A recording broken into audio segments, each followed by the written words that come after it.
There is a small house joined onto the end of mine, with its own door and its own little window, and of an evening a lamp burns in that window after the big house has gone dark. Esther's mother lives there. She is 84 years old, and she has her own bed and her own rocker and her own few steps of garden, not 30 paces from where we eat our supper. When she needs a thing in the night, she has only to knock on the wall. She will live in that little house until the Lord takes her, and she will die in it with her family close enough to hear, and not one day of her old age will be spent among strangers. Among our people, this is not a rare kindness or a fine thing that a good family does. It is simply where the old folks go. We do not send them away. We build them a house a few steps from our own and keep them by us to the end. You know the other way, for it is the way of near everyone now. There comes a day when a mother or a father gets too old or too frail to manage the house alone, and the family, scattered across 3 states and busy with their own lives, does the thing the world tells them is sensible. They find a facility. They pack up a whole life into one room, sign the papers, and pay a great deal of money to have strangers do what a family once did, and they drive home heavy with a guilt they cannot quite name. The old one sits among people they never knew, waiting on visits that come thinner as the months go by. Most folks dread that day their whole lives, both the going and the sending of it. I am going to show you the way my people have kept instead, plainly and start to finish. The little house, how the care flows through a family and a whole community, how we carry our old with not 1 cent of government money, and the honest hard part of it too, for there is one, and I will not hide it from you. My name is Amos Stoltzfus, and I have lived all of my 65 years on the same ground in Lancaster County, Pennsylvania, among the old order Amish. I watched my own father and mother grow old in just such a little house at the edge of the home place, my father shelling peas on the step and handing out advice that nobody asked for right up to the end. Now it is Esther's mother in the dawdi house at our end, and one day, God willing, it will be Esther and me in a little house at the end of one of our own children's. So when I tell you how a family keeps its old folks home, I am not handing you a fine idea I read somewhere. I am telling you the thing I was raised inside of, watched with my own eyes across a lifetime, and am walking toward myself. This is how we have always done it, and I mean to show you the whole of it. Now hold 2 things in your mind as we go, for they are the parts worth waiting for. The first is a plain fact that stops most folks when they hear it. We pay not 1 single cent into Social Security, and we take not 1 cent out of it, and yet not one of our old people is ever left without care, or a roof, or a meal.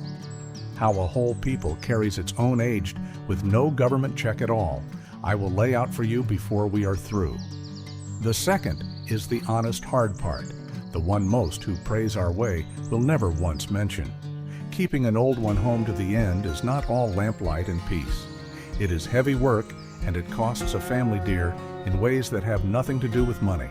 And I will tell you exactly what it asks, because a half-told truth about this would do you no good at all. Keep the 2 in mind. We will come back around to both. Let me say first how the other way came to be, for there is no villain in it, and you should not let anyone hand you one. It was not that people stopped loving their parents. It was that the work moved to the cities, and the children followed it, and families that once lived within a mile of one another came to be spread across a whole country. The houses got smaller, and the yards got shorter, until there was no room to take an old parent in, even had a body wished to. And where there is a need and a little money, a business will always grow, so a whole industry rose up to take the old off of busy hands, and it got called the sensible and modern thing, while the keeping of one's own parents got called a burden. None of it happened out of cruelty. It happened out of distance and hurry, and the going rate of things. But it happened, and inside of a generation or 2, a people forgot they had ever done it another way. So let me show you the heart of our way, and it is a building plain enough that you could point at it. We call it the dawdi house, which in our tongue means simply the grandfather's house. It is a small home built right onto the end of the main farmhouse, or set a few steps away in the same yard, sharing the same ground and often the same porch. It is not much, and it is not meant to be much. A sitting room, a bedroom, a little kitchen, a door of its own. When the old couple who ran the farm grow ready to lay the heavy work down, they do not leave. They move the few steps over into the dawdi house and hand the big house and the fields to a grown son or daughter, and there they stay, in sight of the family. The grandchildren tracking through their little kitchen all the day long. Near every one of our farms has one, or the room where one will be built. Think for a moment on how gentle that move is, set against the other kind. There is no packing of a whole life into a single room, no signing of a home over to strangers, no long ride to a place that smells of a hospital. An old man walks from the house he raised his children into a smaller one at the end of the same porch, and he can still see his own barn from the window. He keeps his own door and his own hours and his own bit of dignity.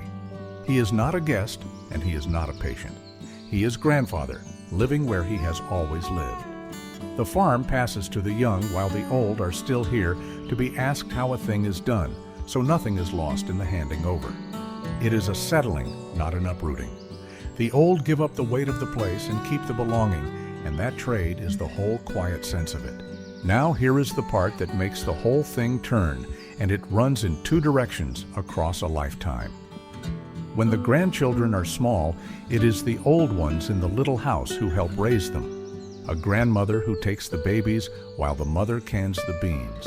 A grandfather who teaches a boy to set a fence post and to sharpen a blade. For years, the young family leans on the old, and the little house is the warmest, busiest room on the place. Then, slow as the seasons, it turns. The grandmother's hands go stiff, and the grandfather's step goes short, and the very children they once minded are grown and strong and take up the caring in their turn. It is not a burden dropped on the young out of nowhere. It is a debt built up over a whole life of help and paid back gladly, because everyone in the house has seen with their own eyes how it is done and knows their own day is coming. Here is the fact I promised would stop you, and I will give it to you plainly. We pay nothing into Social Security, and we draw nothing out of it. Long ago, our people asked to be let out of it, and we were, because we hold that it is the family and the church that must carry the old, not the government, and a man cannot claim to trust the first two if he leans on the third. So there is no check coming to any old person among us, and none is wanted. What there is instead is a settled understanding, older than any of us, that every family will keep its own aged, and that every family will in its turn be kept. That is the whole of our pension and our insurance both. The sure knowing that you will not be set adrift when you are old, because you did not set your own parents adrift when they were. It asks far more of a family than a check ever would. It also gives back more. Now a family cannot always carry it alone, and we have never asked one to. When an old one falls truly ill, or is laid abed and cannot be left, or when the caring grows past what one household can bear, the church district gathers in around them. Word goes out, and the neighbors come, the women taking turns to cook and clean and sit with the sick one, the men seeing to the chores in the barn, so that the family holding the hardest watch is never left to hold it by themselves. A meal appears on the step. Someone comes to sit through the night so a tired daughter can sleep a few hours. No one is paid for any of it, and no one keeps a tally, for it is understood that the turn will come round to every house in time. That is what we have in the place of a facility and a monthly bill, a whole community that shows up at the door and keeps showing up. And now I will keep my promise and tell you the hard part, because you have earned the whole truth and not the postcard. This is heavy work.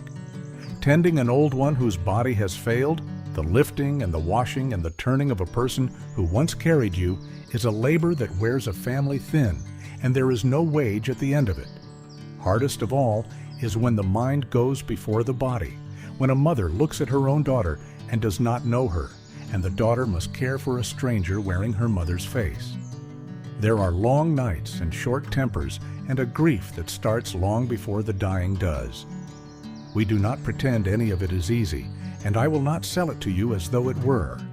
The reason our whole community piles in around a caring family is exactly that it is too much for one household to carry alone. The beauty of the thing is real, but it is bought with real hard work, and you ought to know that going in.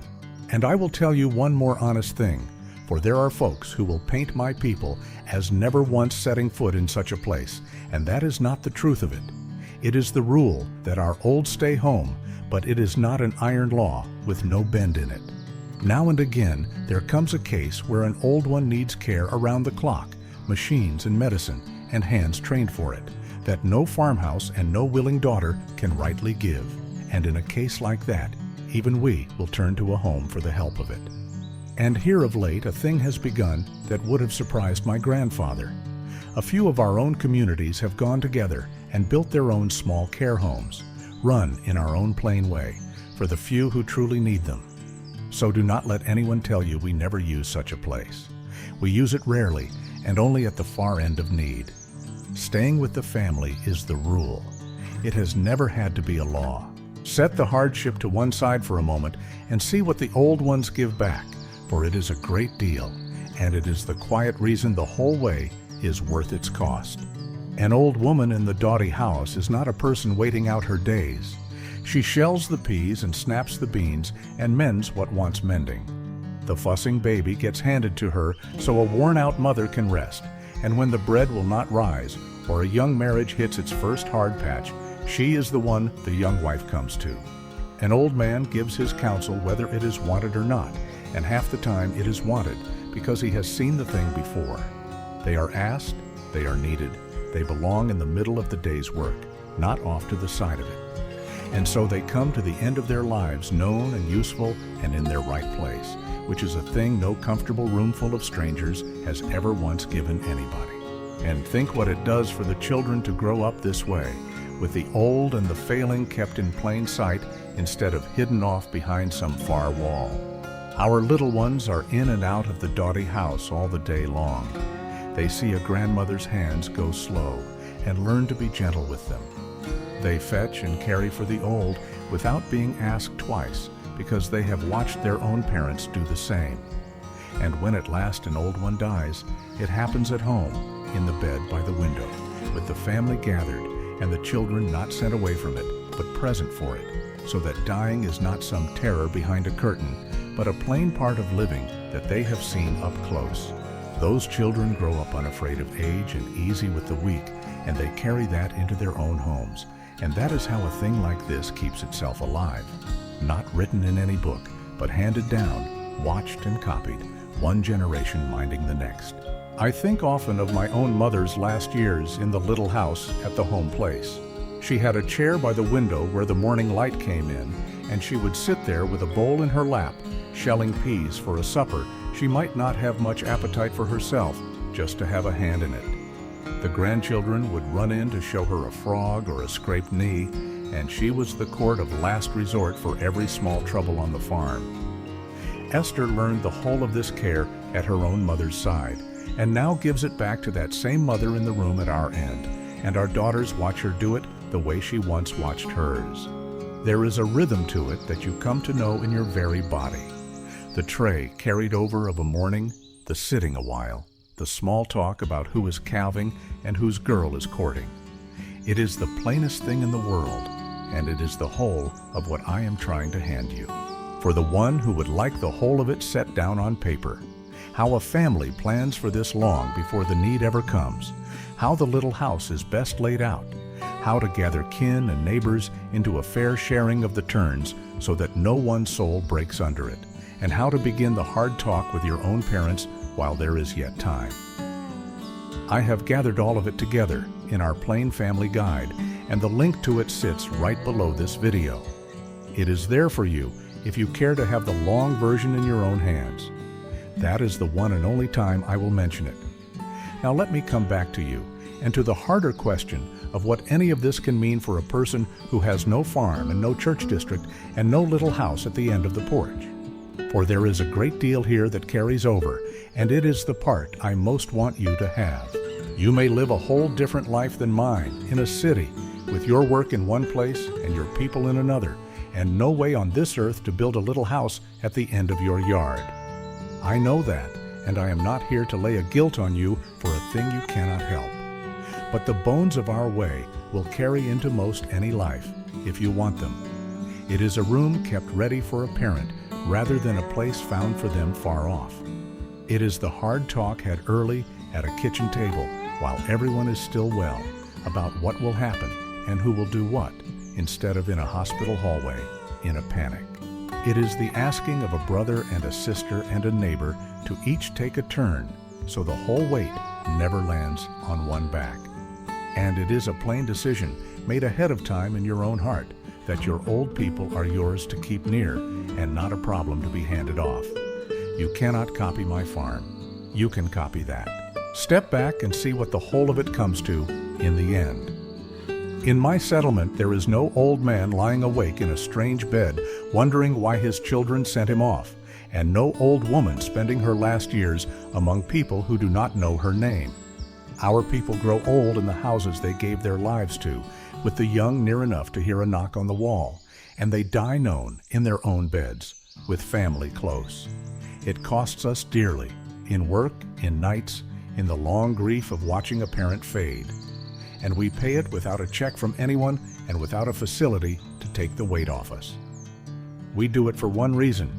A person ought to end their life among the people they belong to, with the children watching and learning what will be done for them in their own turn. There is no comfort a facility ever sold that is worth more than that.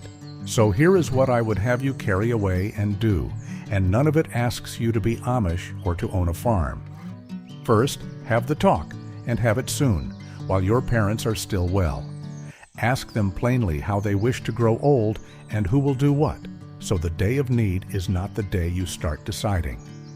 Second, look at your own house and your own life and ask honestly what room there might be, whether under your roof or near it, before you take it for granted there is none. Third, do not try to carry it on one back. Gather your brothers and sisters and near friends early and settle who takes which turn. Fourth, decide in your heart, ahead of the need, that this is yours to carry and not to hand off. And last, if the day comes that a parent truly needs more care than a family can give, and you must turn to a home for it, do not drown yourself in guilt over it. Even we do that at the far end of need. The rule is, keep them near. The rule was always allowed to bend for real need. Now I would like to hear from you, for I read these comments, every one of them. Tell me down below how it is done where you come from, for I know it is not only my people who keep their old close, and there are lands and families the world over where 3 generations still live under one roof, and I would truly like to hear how you do it. And tell me this too, if you will bear the asking, is there an old one in your own life right now, a mother or a father or a grandparent, that this has set you thinking about? You need say no more than you wish to. But if it has moved you so much as to pick up the phone to one of them tonight, then it has done more good than any other thing I could have told you, and I would be glad to know it did. And before you go, here is what is coming the next time. I told you tonight that we carry our old with not 1 cent of Social Security and not $1 in any retirement account. And I know that sounds to most folks like a plain recipe for a frightened old age. It is the very opposite. Next time I will show you the money side of it, how a people with no pension and no government check still grow old with no fear of being poor, and what they do all their working lives to make it so. So keep an eye out for it. And until then, do the one thing for me. Think of the oldest person you love and how far away they are from you tonight, and whether that is truly how you want it to stay. That is enough from me for now. Go gently and hold your old people close while you have them, and I will see you the next time.